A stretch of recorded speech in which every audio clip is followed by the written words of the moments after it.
थी, तुमने फर्क व्यवस्था कर दी। मैंने न्याय व्यवस्था दी थी, तुमने नर्क व्यवस्था कर दी। हर मंजिल ठहरी कर डाली, गंगा भी मैली कर डाली। न्याय व्यवस्था भी रोती है, गुंडों के घर में सोती है। गांधी को गाली मिलती है, डाकू को ताली मिलती है। प्रीति शिंदे जी हो गए, मुझे आपने इस ऐतिहासिक दिन में अपनी बात रखने का अवसर दिया, मैं आपका तहे दिल से शुक्रिया अदा करती हूँ। मैं उस राज्य से हूँ जहाँ संत ज्ञानेश्वर, संत तुकाराम और संत रोहिदास जैसे अनेक संतों ने समाज को प्रेम और सद्भावना दी। दूसरी तरफ शिवाजी महाराज, संभाजी महाराज और शाहू महाराज जैसे शूरवीरों ने अपनी दूरदृष्टि से सामाजिक एकता और न्याय संगत समाज प्रणाली की स्थापना की।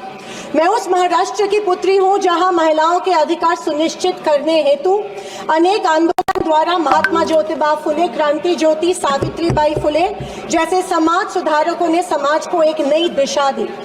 मैं उस महाराष्ट्र की बेटी हूँ जहाँ के महान सुपुत्र डॉक्टर बाबा साहेब अम्बेडकर जी ने इस देश को संविधान के रूप में एक सशक्त और न्याय संगत लोकतांत्रिक मूलाधार प्रदान किया। पर आज उसी महाराष्ट्र में बीजेपी के सरकार के शपथ विधि के बिल्कुल 5 दिन बाद उसी संविधान की प्रत की विटंबना की जाती है। मैं इस बात का निषेध करती हूँ। परभणी जिले में संविधान के प्रत की विटंबना की गई। संविधान के हीरक महोत्सव के उपलक्ष्य में जब मेरे विचार रखने का मौका मुझे मिला तो मैं ये जरूर कहूंगी कि संविधान सिर्फ एक किताब या नियमों की एक संगति सूची नहीं है, बल्कि मेरी जान है संविधान, मेरी पहचान है संविधान और इस देश की आत्मा है संविधान। दूसरी तरफ आजादी के 50 साल बाद तक अपने तिरंगे को और संविधान को न मानने वाले सत्ता पक्ष के लोग इस देश की उसी आत्मा को कमजोर और खोखला करने की साजिश कर रहे हैं। इसी शुरुआत उसी दिन हो गई जिस दिन धर्मनिरपेक्षता, सेक्युलरिज्म जो संविधान का एक मूलभूत आधार स्तंभ है, उसी को लेके गाली या एक कलंक में रूपांतरित करने का प्रयत्न सत्ताधारियों द्वारा होने लगा है। सेक्युलरिज्म को आज भी इस भारत देश की पहचान है, उसे सत्ताधारी पक्ष एक कमजोरी कर रहे हैं या एक बीमारी साबित करने की होड़ में लग गए हैं। संविधान की किसी भी चर्चा या बहस को ये लोग सिर्फ इमरजेंसी पर ले जाते हैं, पर ये भूल जाते हैं कि स्वर्गीय इंदिरा गांधी जी, हमारी पहली महिला पंतप्रधान इंदिरा गांधी जी ने उस वक्त के हालातों के मद्देनजर वो संवैधानिक कदम उठाए थे और उस दौरान हुए गलतियों की माफी भी देश के जनता से मांगी थी। और इतना ही नहीं, उनके विरोधियों ने गठित की गई कमेटी ने उन पर लगे सारे इल्जामों से उन्हें बारी कर दिया था।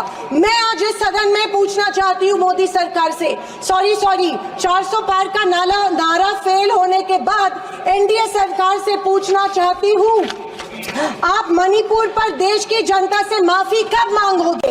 आप किसान आंदोलन में शहीद हुए 700 से अधिक किसानों के परिवारों की माफी कब मांगोगे?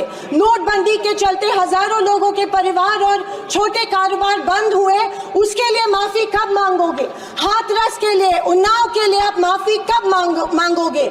आए दिन महिलाओं पर हो रहे अत्याचारों के लिए माफी कब मांगोगे? जो बदलापुर में मासूम बच्चों के ऊपर मोलेस्टेशन हुआ, उसके लिए आप कब माफी मांगोगे?